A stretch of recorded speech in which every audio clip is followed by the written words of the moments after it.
قال الإمام الصادق في حديث شريف: البكاؤون 5: آدم ويعقوب ويوسف وفاطمة الزهراء وزين العابدين. في هذا الحديث شخص الإمام المساحة التي يختص بها هؤلاء 5. لماذا عين الإمام 5 دون البقية، أو بالأحرى بقية الأنبياء والأئمة؟ جواب: هنا الإمام لا ينظر إلى البكاء من باب الدموع، وإنما ينظر إلى البكاء من باب الاحتجاج. يعني أي واحد من هؤلاء 5 البكاء ماله كان عبارة عن احتجاج، لأننا نعتقد بأن النبي أو المعصوم لا يوجد في ديدنه العاطفة والميول. عندما يحزن وعندما يفرح وعندما يبكي كلها رسائل، لكن شنو الرسالة؟ الاحتجاج هي الأولى، لكن شنو مع وجود التفاوت. طبعا محل الشاهد: أولا من البكائين 5 آدم. لماذا بكى آدم واحتج في بكائه؟ هل بكى لأن الله أنزله من الجنة إلى الأرض؟ هسأل على سؤال يسأل يقول ليش آدم يبكي؟ لأن الله أنزله من الجنة إلى الأرض؟ لا، بكى آدم واحتج في بكائه ليست على الله، وإنما احتج على نفسه. يعني باختصار بين قوسين آدم أراد أن يأدبها لنفسه. اجوا العلماء ايش قالوا؟ قالوا من باب الأولى لآدم أن لا يقرب تلك الشجرة ولا يأكل منها. أسأل على واحد يسأل السؤال يقول لعل ليش الله جاب آدم وخلى يمه شجرة وليش منعه؟ يعني شنو هي حرشة؟ شوف الله تعالى والروايات وآراء العلماء أن هذه العملية الله تعالى أراد أن يوصل نظام للبشرية، ومفتاح هذا العملية أو هذا النظام هو آدم. يعني أنا أختصر لك إياها أقربها لك: الحلال والحرام والمكروه والمستحب، هاي الأحكام الله أراد أن يوصلها إلينا من خلال آدم. هسه احنا بما أنه ذكرنا آدم،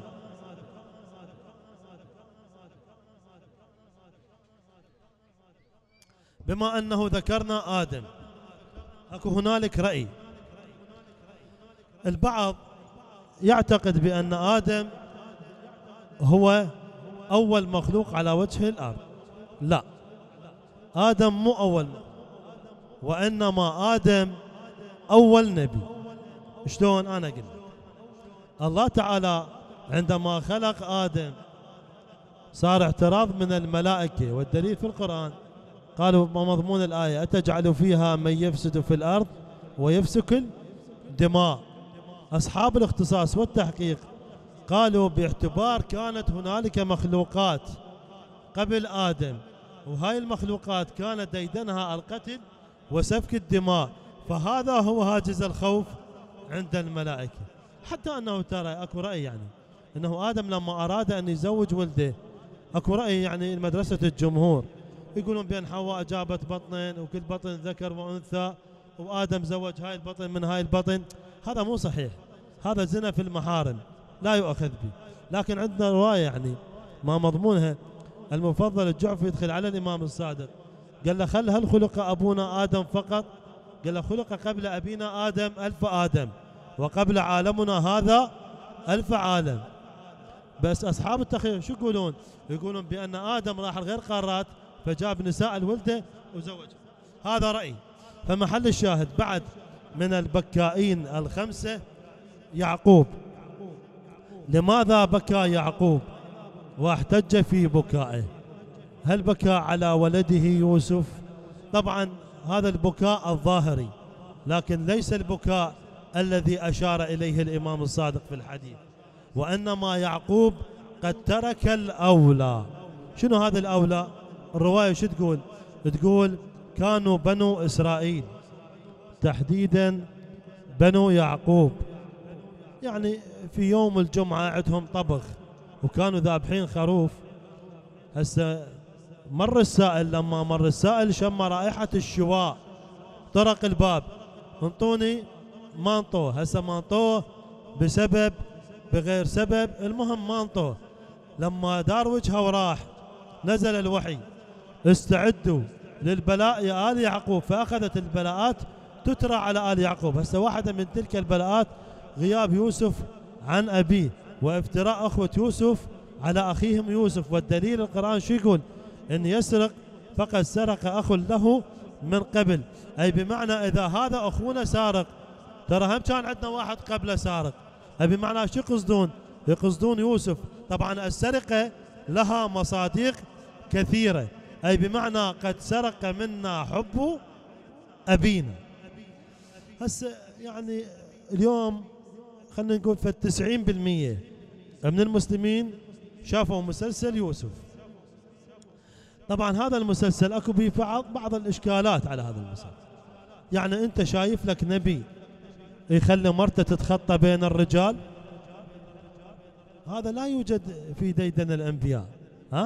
طبعا وانما المسلسل عندما صور زوجة يوسف بهذا الحال هذا من باب الدراما ترى، لانه لا يوجد لا نص تاريخي لا سنة ولا شيعة. حتى انه بما انه البعض يقول بان يوسف قد اعاد شباب وبصر زليخة، طبعا النص القرآني لم يذكر بصورة مباشرة او غير مباشرة بان يوسف قد اعاد شباب وبصر زليخة، وانما النص القرآني قد قطع العلاقة عندما اعترفت ببراءة يوسف للملك. اجى الآلوسي، طبعا هذا الآلوسي هذا الرجل من كبار ومفسري اهل الجمهور، شو يقول؟ يقول ان قصة زواج يوسف من زليخة من الروايات التي لا يعتبرها المحدثون. هذا رأي الجمهور. تعال الى رأي الشيعة الإمامية، نقل الشيخ الصدوق في كتاب الأمالي وطعن في هذه الرواية من عدة جهات.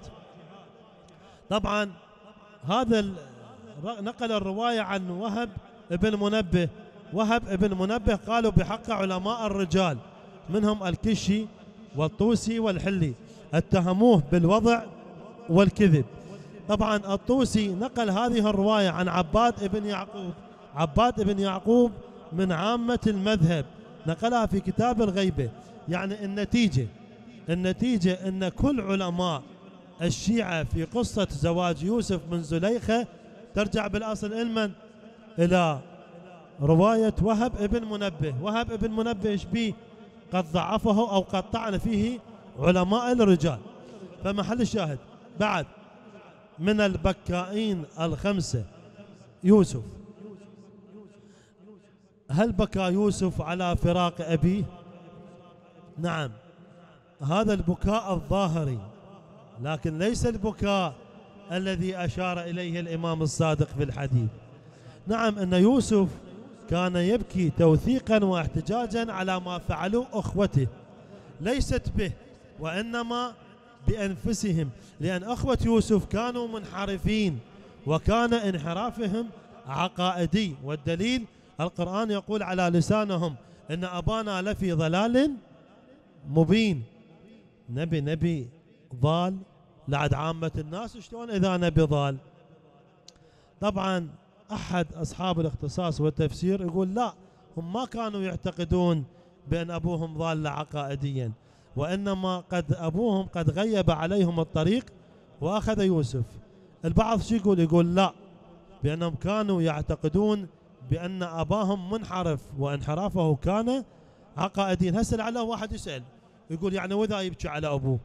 إنسان من دم ولحم ومن حقه يبكي على أبوه. طبعا البكاء فطرة أودعها الله في قلب أي إنسان، ومن حق أي إنسان أن يبكي فرحا وحزنا، لكن ضمن الضوابط الشرعية. هسه مال واحد ميت أبوه ويطق راسه بالجامع ويطق راسه بالطبلة، لو يشق الدشداشة ويظل يمشي بنص الشادر بملابسه الداخلية، لا. الشريعة شو تقول؟ تقول أن تعبر بأما وأما، أما بالاسترجاع، وأما أن تذرف عليه الدموع، أن تقول إنا لله وإنا إليه راجعون، أو أن تبكي عليه. هسه بينما النبي هسه لعل واحد يقول عم احنا جابنا للنبي، ايش حطانا للنبي؟ ماكو جابك للنبي، انت مرتبط بالنبي. النبي لما مات ولده القاسم ايش قال؟ ان العين لتدمع والقلب ليحزن لفقدك يا ولدي.